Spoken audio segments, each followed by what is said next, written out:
Alors Valérie Fauchon, on te reçoit aujourd'hui pour une interview un petit peu spéciale, dans l'interview sans phare. Tu as accepté de répondre à toutes mes questions, même toutes celles qui me passaient par la tête comme ça, sans barrière, honnêtement. On sait que tu n'as pas la langue dans ta poche, Non, ça c'est on sait sûr. que tu es plutôt cash. Ouais, ça, Donc je compte c'est sur clair. toi pour répondre honnêtement et sincèrement, parce que je pense que on en est arrivé à un moment où on en a un petit peu marre de la promo pour la promo. Et puis, t'es pas là exactement pour faire de la promo, parce que t'as combien de livres là déjà, là cette année, qui sont sortis? 4. 4. 4 bouquins en un an? Même pas. Ouais. Et le dernier en date s'appelle donc La mer finira bien par se calmer. Un livre un peu spécial, autobiographique. En partie, Et l'autre partie, c'est quoi? de la poésie, de les sujets qui me touchent, Toi, dont un sujet qui me touche là pour le coup. Voilà. qui est? Le rapport entre les gens et entre les femmes et le fait de vieillir aussi. Donc je l'ai lu. C'est un livre, qui parle de femmes. Ouais. Ouais. Tu crois pas qu'il y a assez de livres qui parlent de femmes et féministes en ce moment?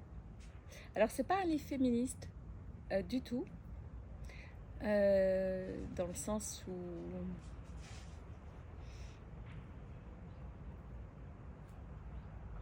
féministe à l'heure d'aujourd'hui, il y a quelque chose qui me dérange, c'est diviser, on divise, c'est-à-dire les femmes sont supérieures aux hommes. Là, c'est pas du tout le cas. Moi, je suis féministe naturellement parce que vivent les femmes sur plein de choses, mais personne n'a raison. Je ne crois pas en une vérité absolue. Ouais. C'est un livre sur une femme, J'aime bien le ouais là. sur une femme un peu en fin de course, ménopausée. Pourquoi? Là, ça te concerne que c'est... Ah bah pourquoi en fin de course c'est ménopausée? Parce que c'est le cycle d'une vie normale de femme. Pour les femmes qui ont cependant la chance de vieillir, ce qui n'est pas donné à tout le monde, de vivre après 50 ans ou 45 ou plus. Donc il faut remercier le ciel toujours de vivre la vie. Et donc, et c'est le sujet de la ménopause, de la préménopause, c'est pas un sujet qui est tellement abordé même dans les discussions entre femmes et dans les romans, enfin peu, depuis quelque temps un peu plus, mais voilà, j'avais vraiment envie de parler de ça. Donc en ça me concerne bien sûr. Alors, il s'agit d'Hélène, Clotilde et Irène. Hmm. Ce sont tes trois héroïnes. Ouais, On les peut les appeler trois. comme ça. Ouais, Trois personnages. Hélène est la mère, Clotilde et Irène, les deux filles, et le personnage de Marthe, la grand-mère qui a 104 ans. Voilà, 4 personnages de femmes, plus 2 autres, les 2 sœurs, que je nomme peu d'ailleurs, mais qui existent dans le livre. Donc il y a 3 filles dans ton bouquin, Ouais, c'est ça. T'as 3 filles, toi? moi j'ai 3 filles, oui. Ouais. Ça parle d'elles, ça parle de tes sœurs, ça parle de...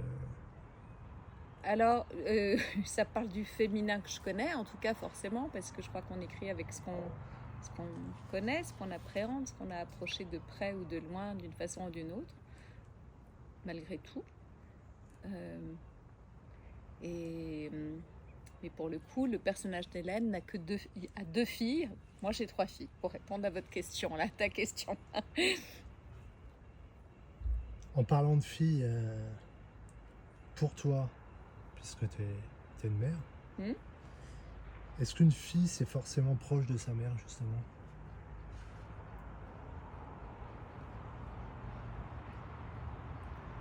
Je peux pas parler au nom de toutes les femmes et toutes les filles. Moi, j'ai été proche de ma mère, pour certaines raisons, mais pas pour toutes les raisons. C'est-à-dire que j'étais proche de ma mère pour plein de raisons, où elle m'a appris à être une femme, à être ce que je suis dans le féminin. Mais j'ai pas suivi ma mère pour tout. Je suis très différente de ma mère. Et concernant mes propres filles, c'est la même chose. Elles ont, pour le coup, toutes les trois des personnalités, des rapports différents à tout d'ailleurs. Oui. Il n'y a pas que la mère, il y a le père aussi. C'est Ouais. quoi un père pour toi? C'est une structure, c'est une base indispensable, absolument. Ouais. Et toi, en tant que femme, en tant qu'adulte, si on parle des hommes, tu cherches quoi chez un mec? L'équilibre. L'équilibre, c'est sûr. L'équilibre financier, l'équilibre... Non, l'équilibre, quelque chose d'équilibre. Je crois qu'un homme et une femme, voilà, c'est une question. Moi, je suis Balance, ascendant Verseau, et cet équilibre, on apporte. Moi, je crois beaucoup aux différences et au différentiel, et je crois qu'on s'apporte tous des choses justement dans le différentiel. En parlant des hommes, justement, là, tu sais que depuis quelques années, il y a une sorte de mode qui fait que il y a un vocable qui est dans toutes les bouches de beaucoup de femmes, en tout cas. Si on entend parler de pervers narcissiques, de ghosting, de sous-emprise, de ces choses-là. Tu connais un peu? Tu pratiques? Alors ça, c'est pas trop mon truc, parce que en fait, pour le j'allais prendre une expression j'aime pas du tout et que j'emploie en ce moment. Pour le coup, non, sous emprise, je trouve ça toujours bizarre, parce que je crois qu'on est vraiment, malgré tout, toujours responsable, au minimum à 10%, 20%, 30%, 40%, 50%, je ne sais pas quoi, des choses qui nous arrivent. Et plus on pige assez vite ce qui se passe, même petit, même petite fille, adolescente, on comprend assez vite les choses. Il y a différentes manières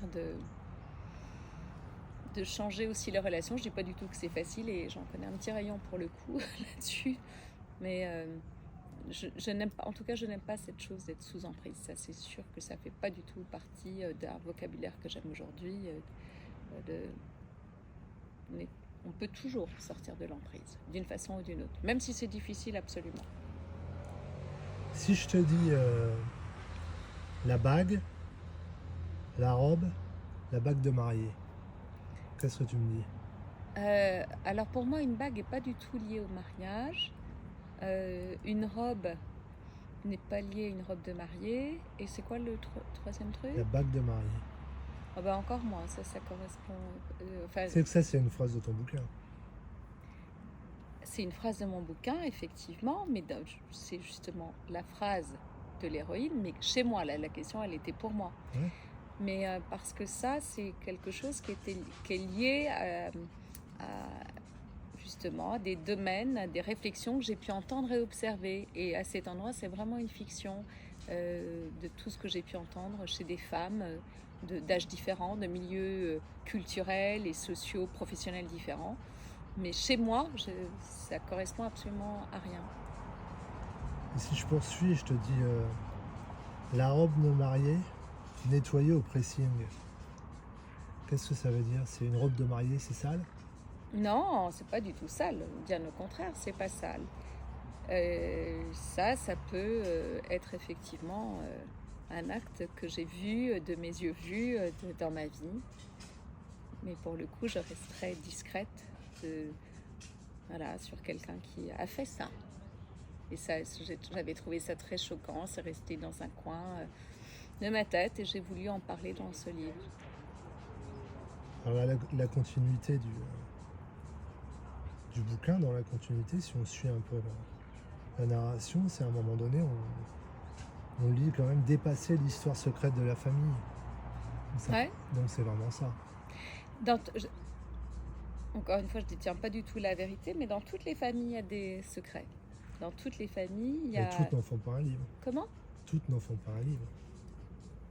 Non, bah non, c'est vrai, bien sûr, mais comme tout le monde peint pas, ou dessine pas, ou photographie pas, ou devient pas journaliste pour le coup, ou devient pas homme d'affaires, ou devient pas... Journaliste, c'est pour l'argent, tu sais bien. Ouais. Mais c'est de l'observation aussi sur les êtres et tout simplement. J'aime bien observer les gens et ce qui... Ouais. Alors là, on est ici chez toi, hein. Ouais. Faut quand même le signaler. En Ouais. Bretagne, on peut le dire, à Carnac, Ouais, c'est c'est pas grand rien. Carnac quand même. Ouais. Je croyais que c'était comme un petit port, Non, pas petit du port tout. de pêche, mais non, c'est grand. Ah On non, est allé il un est petit peu se port, il est promener. à la Trinité-sur-Mer, il n'est pas à Carnac, mon cher. Ah ouais, ouais. Il y a du monde. Ouais. Et, Et puis, ouais, beaucoup plus qu'on imagine. Hein. ouais, on s'est Les promené un menhirs, petit les peu. dolmens, les invisibles. On s'est Il y promené en cet a des après-midi choses. et puis on a parlé un petit peu de toi, Ouais. tu vois. Mm. Parce que tu es un petit peu connue dans la région aussi. Pas qu'à Saint-Germain-des-Prés, parce que tu es quand même une fille de Saint-Germain. Non, Saint-Germain-des-Prés, pour ceux qui ne le savent pas, c'est dans le 6e arrondissement de Paris. C'est un quartier d'artistes et puis Poétique. poétique. Puis, Des puis un petit pensées peu, pour Prévert. un petit peu de nouveau riche à un moment donné. C'est devenu comme ça. C'est fini le temps de... Et de plus en plus, j'ai envie de dire. Ouais, c'est fini. Juliette Gréco, elle a disparu, ça fait très Ouais, longtemps. ça fait Miles longtemps. Davis aussi. Oui, c'est Et vache. donc, tu es un peu connu là-bas, et puis tu es quand même un petit peu connu aussi ici à Carnac. Et puis, donc, on a parlé un petit peu de toi avant de préparer l'interview. Et puis, on a évoqué le nom de Valérie Fauché. Et puis, Valérie Fauché, tout de suite, on nous a dit: ah oui, tu parles la châtelaine. T'en dis quoi, toi? Je sais pas. Il y a des images comme ça sur les gens. Il y a des fantasmes. Il y a des projections. Donc ça, moi, j'ai souvent eu des projections comme ça sur moi. Je ne sais pas très bien à quoi ça correspond. Mais comme pour plein de gens, on colle des étiquettes. Hein. C'est terrible de coller des étiquettes sur les gens. Et on part de quoi? On part d'un détail, on part d'une phrase, on part d'un vêtement, on part d'une paire de chaussures et on se dit celle-ci, ou d'une voiture. Et on se dit celle-ci, celui-ci, il est comme ci, comme ça doit être ça. Donc bon. Et ça, c'est chez l'autre pour le coup. Hein. Ah, oui. Chacun, on n'empêchera jamais les On gens a de quand même parler. l'image qu'on donne, non? Oh oui, ça c'est vrai, bien faut sûr. revoir. Mais on ne maîtrise pas tout. Hein. On maîtrise Enfin, pas t'aimes tout. bien quand même bien t'apprêter, te promener à Saint-Germain-des-Prés. Parce que j'adore Saint-Germain-des-Prés, ça c'est sûr, pour la poésie, encore une fois. Et puis j'aime ce qui est beau, mais ce qui est beau, c'est un arbre, c'est des feuilles par terre, c'est de la mousse sur une table. Voilà, ça, je trouve ça beau. Voilà, en T'étais tout cas. quand même reconnu et reconnaissable, surtout à Saint-Germain-des-Prés. T'as été assez souvent courtisé. Courtisé? Ouais.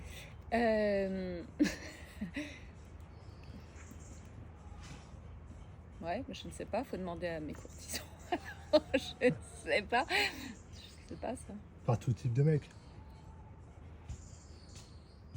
Oui, des hommes différents sûrement, oui. Mais parce que moi, déjà, il y a différents types d'hommes qui ont pu me plaire au fil de toute ma vie. Moi, je n'ai pas un point de vue ou il n'y a pas une catégorie ou un physique. Moi, je crois beaucoup à l'éclectisme d'une prends ce façon qui arrive. générale. Pardon? Tu prends ce qui arrive. N'importe quoi. Ah non, puis alors, ouais. Non, c'est pas du tout ça. C'est que j'aime la diversité d'une façon générale et voilà, quand il y a une poésie, une authenticité, quelque chose qui se passe, notamment dans l'espace-temps. Oui, je crois profondément en cela. À la magie de la vie, en fait, tout simplement, à la magie des rencontres, qui est le sujet d'ailleurs de mon livre La Cheville, pour le coup, qui est un livre sur les rencontres. Ça, je crois profondément en cela. Et quels que soient les sujets, les plans de l'existence, ça, je crois vraiment en cela. Ouais. Mais la mer finira bien par se calmer. C'est quand même... c'est un livre sur comment on vieillit, non? C'est un peu là-dessus. C'est un livre, comment on aborde... le fait de vieillir chez une femme, pour une femme, et comment les gens et les hommes vont regarder une femme qui vieillit. Oui, c'est c'est pas rien, c'est un vrai sujet, je crois. D'une façon générale, je dis pas mon livre, hein, d'une façon générale, il y a une appréhension de l'autre qui devient différente, ça c'est sûr, et pour soi-même, par rapport à soi-même. Et le sujet de mon livre, pour le coup, c'est aussi l'appréhension des enfants, donc là, en l'occurrence, des 2 filles d'Hélène qui vont regarder leur mère différente, vieillir physiquement, mais pas que physiquement, vieillir aussi dans ses manières de penser, dans ses manières d'agir, dans tout, en fait, tout simplement, oui. Et c'est ça l'évolution de la vie et des choses. Et comment tu le vis, toi? Parce que tu as 3 filles, j'imagine elles ont des petits amis. Tu les reçois et quand leurs petits amis commencent à te draguer, qu'est-ce que ça fait? Bah, d'abord, ils ne m'ont pas tous dragué, ou ils ne m'ont pas dragué, pour répondre précisément. Mais c'est toujours, il y a pu y avoir des périodes un peu curieuses par rapport à cela,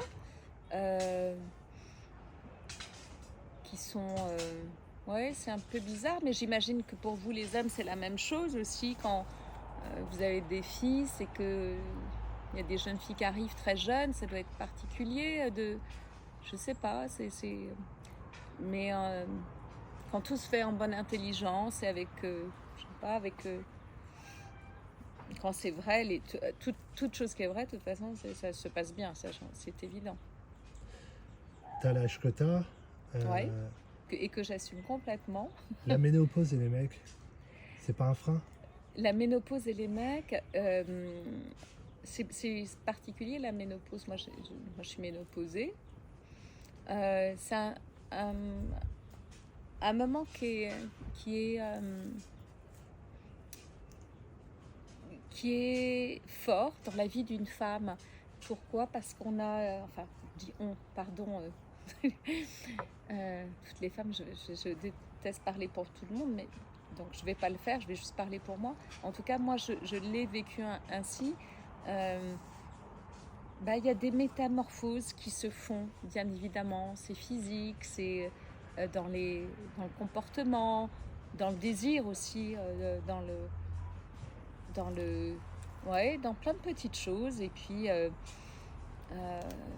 c'est des prises de conscience et puis l'énergie du corps qui se modifie. Ça, c'est indéniable, c'est absolument indéniable. Et on n'est pas préparés, nous les femmes, là-dessus, je trouve pas assez en tout cas. Et même entre femmes, c'est un sujet qui reste un peu tabou. Je vais vous raconter une anecdote. Il y a quelques années, pas si longtemps, moi je dis tout simplement une femme que je rencontre, qui était l'amie d'une copine, oui, moi je suis ménopausée. Et comme si il fallait s'enorgueillir de ne pas être ménopausée. Ah moi non, pas du tout. Ah bon, tu l'as, comme si je parlais d'un truc hyper tabou, hyper grave. Et ça m'a beaucoup marqué. Et cette petite anecdote-là a contribué à ce désir d'écrire ce roman, ça c'est sûr et certain. Parce que même nous, entre nous les femmes, c'est comme si genre, oh, bon, t'es ménopausée, elle est ménopausée, oh, dis donc. Comme s'il y avait un rapport de... Une gêne? Comment? Une gêne? Plus qu'une gêne, comme si c'était vraiment... Ouais, je sais pas, je comprends pas très bien. Mais alors et c'est vrai qu'à un moment donné, en tout cas, moi je l'ai vécu comme ça, encore une fois, je parle certainement pas au nom de toutes les femmes, certainement pas, mais quand on a la prise de conscience de se dire, même si on veut plus faire d'enfants, de se dire, ah ben en fait, je ne vais plus pouvoir faire d'enfants. Moi, en tout cas, je l'ai vécu d'une façon, ah oui, c'est curieux, je pourrais plus faire d'enfants. C'est pas dans le fait, ah j'en aurais plus, c'est pas dans le fait... il y a quelque chose qui se passe, qui s'est passé pour moi, qui m'a touchée en tout cas, ça c'est sûr. Ouais. Donc voilà, là-dessus, il y a une prise de conscience du temps qui passe dans l'horloge biologique d'une femme. C'est ça que je veux dire tout simplement. Et t'as remarqué qu'il y avait un changement du coup avec les hommes? Ils sont plus réticents, ils sont... Non, moi je l'ai pas vécu. Non, moi je l'ai... Enfin, personnellement, je l'ai pas vécu comme ça. Mais pour le coup, c'est ma vie privée, donc je ne veux pas le raconter. J'ai le droit à mon joker. Justement, la pudeur, c'est quoi pour toi? La pudeur, la pudeur d'une façon générale, Mhm. c'est de l'élégance. Ça se traduit comment, l'élégance? De comprendre l'autre dans des petits détails, sans avoir à parler, à faire des... sentir, ressentir, capter. Je sais que tu étais beaucoup sorti le soir à Saint-Germain ou ailleurs. Tu as fréquenté un petit peu le showbiz, tu connais pas À mal une de époque monde. de ma vie, oui, j'ai Ouais. été... Qu'est-ce que tu pourrais dire de j'aimais tout bien ça? sortir. Ouais. Comment? Il y a beaucoup de connards ou c'est une grande famille, le showbiz, pour toi? Non, non, je dirais pas. Moi, j'aime pas les catégories, les étiquettes. J'ai horreur de ça. J'ai horreur des généralités, comme les gens de droite sont comme ça, les gens de gauche sont comme ça, les instits, les profs, c'est ci, les médecins, c'est ça, les hommes d'affaires, c'est ça, les artistes, c'est ça, les acteurs, c'est comme ça, les actrices, c'est ci, les chanteuses, c'est autre chose, les ouvriers, c'est ça, les routiers, c'est ça. Je déteste ça. C'est un truc qui m'a toujours insupportée depuis que je suis petite, donc, et que je ne comprends pas. Moi, je connais des gens de tous les milieux, de tous les styles, de tous les et je ne supporte pas voilà, qu'on puisse ne fréquenter ou n'aimer que les gens d'une certaine catégorie, qu'elle soit socio-professionnelle, culturelle ou politique ou économique. Je trouve ça super bizarre en fait. Je n'ai jamais compris. Donc les gens du showbiz, ma réponse ça sera, et c'est surtout, j'ai connu ou je connais toujours des gens du show business, si telle est la question, super. Et d'autres personnes qui sont des vrais cons, mais comme il y a dans tous les milieux, et des gens qui font, qu'on imagine, merveilleux à la télévision, à la radio ou dans les journaux, et que j'ai pu croiser de très près ou de plus loin, mais qui ne sont pas du tout comme ils sont en fait. Oui, ça c'est sûr. T'as Mais peur de comme la mort? n'importe qui, comment? T'as peur de la mort? Non, pas du tout. Alors ça, c'est vrai, j'ai absolument pas... Non, j'ai pas du tout ce truc-là. Non. Et j'ai jamais eu. Non. T'attends quoi alors de la vie maintenant? Je sais pas si j'apprécie surtout chaque seconde, chaque instant. Mais ça, comme je l'ai toujours fait. Mais ce que j'attendrai là, c'est... ce que je peux attendre là... J'aimerais voir un peu plus tous les gens que j'aime heureux. Les gens que j'aime, les voir plus apaisés, plus... Voilà. Ça, y a quelque chose, moi, qui m'attriste beaucoup, c'est les gens que j'aime, les voir malheureux. Voilà, ça m'a toujours... J'aimerais ça. Si c'était à refaire, tu referais la même chose ou t'effacerais Dans les choses des de moments, des gens? Si c'était à refaire dans toutes les choses de ma vie, je referais exactement la même chose, absolument tout, juste dans certains cas j'irais un peu plus vite, c'est-à-dire que je serais partie un peu plus vite, j'aurais pris des décisions un peu plus rapides, mais sinon j'aurais fait exactement la même chose, parce que j'ai pas de regrets, j'ai pas du tout ça. Tout ce que j'ai fait, je l'ai fait en pleine conscience, mais pour éviter certaines larmes, on va dire ça comme ça, j'aurais fait un peu plus vite. Pour moins perdre de temps, que le temps, plus on vieillit, il me semble, plus on réalise que le temps est très très précieux. Quand tu partiras, tu voudrais qu'on se souvienne de toi comment? Comme chacun veut. On n'est jamais... Déjà, chacun parle de nous comme il veut, alors que chacun se démerde pour le coup.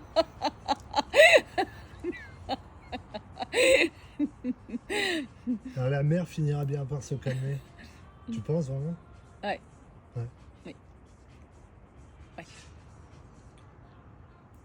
Bah, écoute, merci Valérie. C'est moi. Merci de C'est nous moi. avoir accueillis chez toi pour Ouais. cette Et interview c'est sans pas phare. rien. Hein. Non, c'est pas, non, c'est pas rien. D'accueillir C'est chez soi, difficile d'arriver ici déjà.